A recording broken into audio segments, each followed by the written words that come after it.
Steven Spielberg's powerful new film, Saving Private Ryan, has brought renewed interest in World War II and in America's citizen soldiers who fought in and won that war. Now, a new archive at Florida State University hopes to preserve the legacy of those who served by saving, among other things, the letters they wrote from the front lines. I had a chance to visit the archives and meet some of the people who most treasure those memories.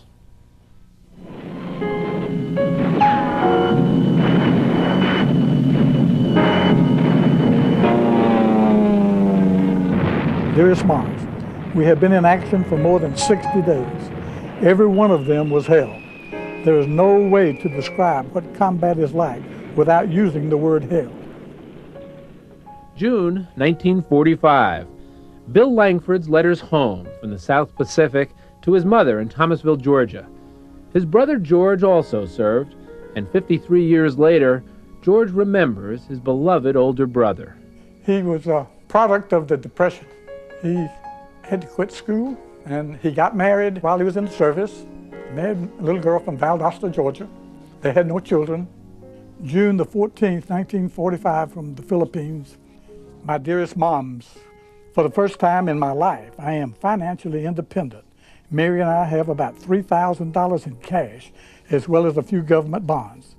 Bill Langford was an officer in the 24th Infantry Division and just 24 years old that summer of '45. But after 30 months overseas, he'd seen more than his share of life and death. No other campaign has affected me as much as this one. It's not the noise that worries you so much as the whing and the zing of the artillery and rifle fire. Bill was due to ship out, but there were delays. I am enclosing a money order for $25 to buy Mary some roses for our anniversary. I thought that I'd be home by then, but as I told you in a previous letter, that's impossible. A few years ago, George was cleaning out the attic when he came upon the letters. You know, I read them and I cried, and I read them and I cried, and I didn't want them to go from my basement to somebody else's basement. So we happened to run into a history professor out at FSU.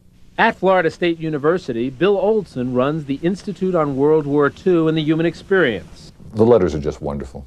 They give you an immediacy of insight into what's going on that you simply can't get any other way. Olson is collecting letters and war memorabilia from veterans and their families.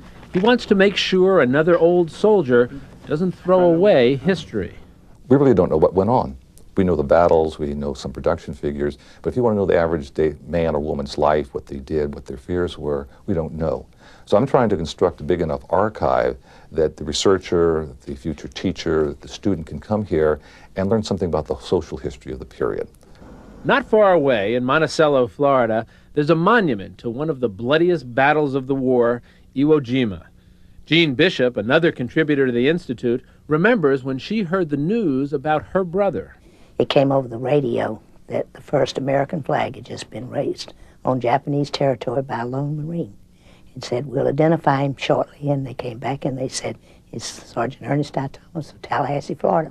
This monument to the battle for Iwo Jima may be the most enduring image of the war. Raising that flag over Mount Suribachi came at tremendous cost. 6,521 American soldiers killed, some 19,000 wounded. But the archive wants us to remember the people behind those numbers. February 19th, 1945, the Navy's big guns opened fire. Later, the first Marines went ashore. After 4 days of intense fighting, Sergeant Thomas, they called him Boots, led his men to the summit and raised a flag. His sister Jean reads from the transcript of an interview he gave. Before we started up the mountain, Lieutenant Colonel Chandler Johnson, our battalion commander, handed the flag to Lieutenant Schauer, all rolled up, and said, "Put that on top of the hill." There were actually 2 flag raisings Yes. on Iwo Jima. Yes. Tell us about the first one, and then why was there a second one? They tied it on a Japanese pipe and put it up, and it wasn't real spectacular, and they had to fight to keep it there. But then they decided from down on one of the ships that it needed to be a big flag. So they sent a big flag up. And my brother he was the one in charge. Sergeant Thomas was a hero, but the battle for Iwo raged on. How did he die? He stopped to talk, to get reinforcements. And the first sniper's bullet shot the gun. He was leaning on his gun. shot that away and said he never quit talking. He just kept on. The next bullet got him right through the head, so he never knew what happened to him. Sergeant Thomas had a transcript of his last interview in his pocket when he died. Marked by his blood, the words reveal a modest hero. This honor belongs to every man in my platoon. 3 of us actually raised the flag. But the rest of the men had just as big a part in it as we did. We watched it whipping up there in the wind. We felt mighty proud. Fading memories that the Institute hopes to preserve. Tell me about your brother Bill's death. How did that happen? There was a group, a big, large group, waiting to get on a ship the next morning when the Japanese, 2 or 3 of them, infiltrated the camp and threw a hand grenade with a mortar shell attached to it. And when he stepped out of his tent, it landed right at his feet, and he was just killed instantly. 2 days earlier, Mrs. Langford wrote to Bill a letter he never received. Hi, Captain. Bless your darling heart. Your mama is so proud of you. I thought of you all that day on your 25th birthday, and I wish I could have sent you something. Darling, write me again soon. I love you so much and want to see you more than anything. Don't let anything happen to you. Keep you from coming home. Happy be the day when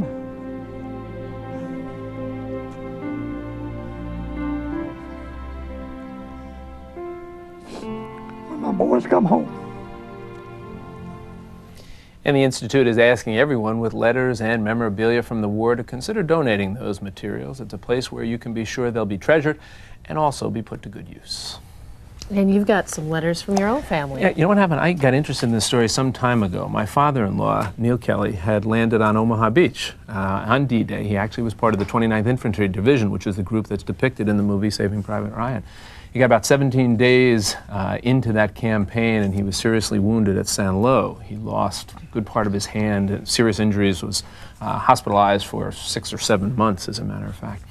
And what happened was, after my father-in-law passed away some 13 years ago, my mother-in-law passed away about 4 or 5 years ago, my wife Dorothy and I were going through their papers. And we found all these letters that they had kept, written to each other. The little ones are called V-mail. Those of you who lived through this remember this. Little tiny letters that would go back and forth, some written by him to her when he was training in England, when he was shipboard before they landed. And you read them, he couldn't tell them where he was going. You can see that's my mother-in-law, my father-in-law, Neil and Dorothy Kelly, before he shipped out here. But he couldn't tell her where he was because of the secrecy involved here. And what's so moving about all these letters is not that they talk about great battles, but they talk about what the life was like, his life training shipboard, her life living back here, raising their son, older son Tommy at the time, he was a little baby, and that's what the Institute wants to do, wants to grab these things and preserve them and give everybody a sense of what life was really like for all these citizen soldiers. They were great heroes, but you know what, my father-in-law would talk about anything, but he never, as proud as he was of his service, he never talked about what happened to him in D-Day, and that's apparently the way a lot of the veterans are. So it's a great way to preserve these memories here. It seems like a very modest generation in addition to a very selfless generation. But and now, great heroic generation. Now we're looking back and appreciating what they did, and it seems like such ancient history in some ways, but it was really only 50 years ago. And we need to remember it. Now you can get some more information about that institute, as we said, the Institute on World War II and the Human Experience, at our website. It is weekendtoday.msnbc.com. And we'll be right back in just a moment. This is Today on NBC.